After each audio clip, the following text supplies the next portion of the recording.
All right, we've arrived. Let's do it. Oh, man. Woo! Into the wild. Oh, boy. Oh, rocky terrain.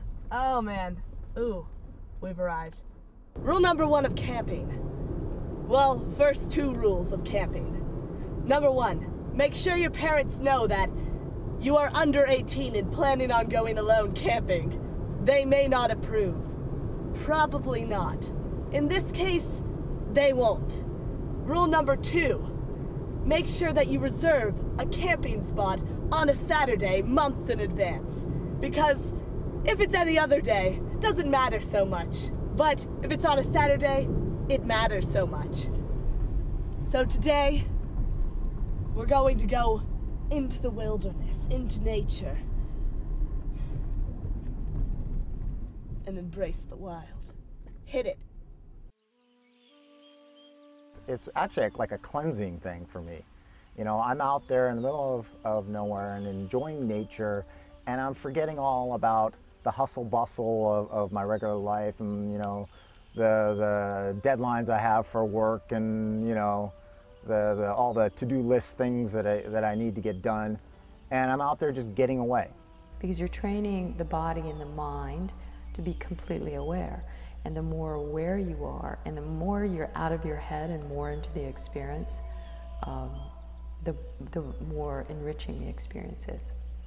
So it's really a process of letting go of all the chatter in the head and really kind of sinking into what is and being with what is, and instead of judging it, kind of be in observer mode. So just watching your own thoughts, watching the world around you, being absorbed in the beauty around you, and allow all the beauty, no matter how you define beauty, and don't define beauty. Just really be with what is and allow it to come into every cell in your body.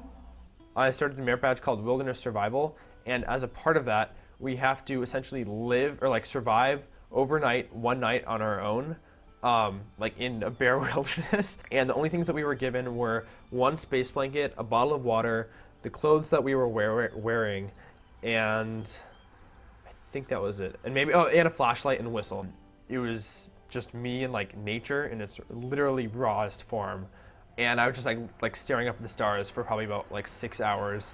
But I feel like that, because I was so like isolated, but at the same time, like I was, you know, I guess one with nature. Like I was like, at that moment, I was like, I don't know, I just was. There's an inner essence that is you, that has always been you. And when you tap into that and get rid of all the conditioning, all the shoulds, all the I must do, all the lists, all the, oh, you know, I want to look this way, oh, this is how. You let go of all that and just be. And be with what is and allow that instead of fighting it. We spend our entire lives living in like, you know, a structured area with like human like infrastructure, and just sort of going camping is essentially experiencing what it's like to be any other animal on this entire planet. And I think that's kind of cool and yet scary at the same time, because like a lot of people live their lives like that, like in today's world, but a lot of people here don't. So I feel like that's sort of a special experience that like you can share with all those people, but at the same time it's something that not a lot of people get to experience.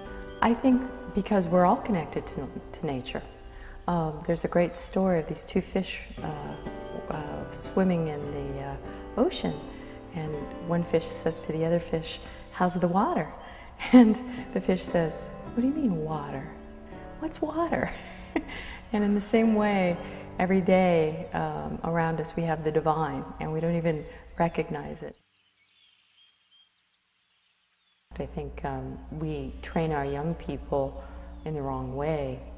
Instead of focusing on the material and getting, we should be training them in watching, observing, and being. I think it is important to expose the youths or the scouts to different opportunities or different ways to enjoy, and I think nature is just and camping is just a really great way. We do learn skills that are helpful, that you know, almost not like no one in the public education system sort of knows, that you could find online. We do learn that stuff from books, but it's also going out and experiencing it, like going on hikes and, you know, actually touching certain things, or like, you know, looking at things and seeing, you know, could I actually live if I were stuck in a situation like this? All right, so first, we put this together. We have the propane fuel down here. We have the stand. It's like a little burner, so let's make our food. We're gonna turn the gas on. You can hear it going. Then, woo!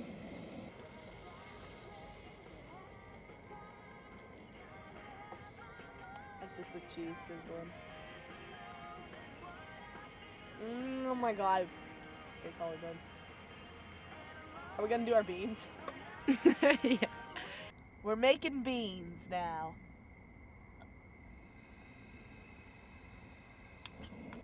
Get this on the. Should I just taste it? Yeah. Nope, still cold. Our meal is complete. So, you know, it is kind of a temporary escape. And then sometimes it takes some time to adjust when you get back, you know, when you're after you're done backpacking, you know, and driving into civilization, you just kind of go, whoa, this is a lot different. But that's some of the aspects I like about it. When you're really sort of living off of the land, I think that's when you sort of realize like wow, you're just like another animal in the wild. You don't really like own the stuff that you like consume or use, or like the stuff that's around you. But we have a lot of like, you know, when everyone else has gone to sleep, and we just sort of like, you know, look up at the stars, and without any light pollution, you can actually see the stars. And it's just sort of interesting to see like, yeah, how small you really are. I'm actually not that, you know, religious or spiritual type person, but I think I get those kind of spiritual feelings when I am actually camping or out in the wilderness. I mean, I have a lot of places that I like to go, and it's just amazing just kind of being there. Recognizing the divine all around, seeing the magnificent, you know, peaks and gorgeous scenes and just the beauty. I love doing it, and it's changed my life, you know. I really like getting involved with the Scouts. I like to help them out. And it can be in my own backyard. It could be when I wake up in the morning and look out the window. It can be, you know, anytime. It can be looking out over the trees over there. I mean, it's available at every moment. All right, the night was a success. There we go. Let's pack up. We're gonna pack up in the dark, and so we can go and check out the sunset. Let's kick it. The sun is in the midst of coming up. We have our beautiful scenery back here. It's been very peaceful this morning though, especially kind of just watching as we were driving along, just watching the sun kind of rise up and finally arriving when it's kind of in the middle of it. Being at the top of this mountain and just, you know, for me, it's a time to reflect upon myself and think about the things that mean to me in life. You become receptive to all the beauty around you. You can't get it anywhere else. You can't get it from reading in a book. You have to get it from like actually living through the experiences. It's been a day full of things that have definitely allowed us to think. And usually in life there's so much going on.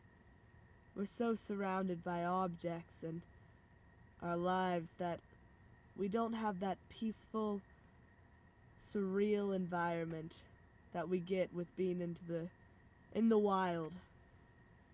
So today, we've been given that chance. Now it's time for bed. Good night.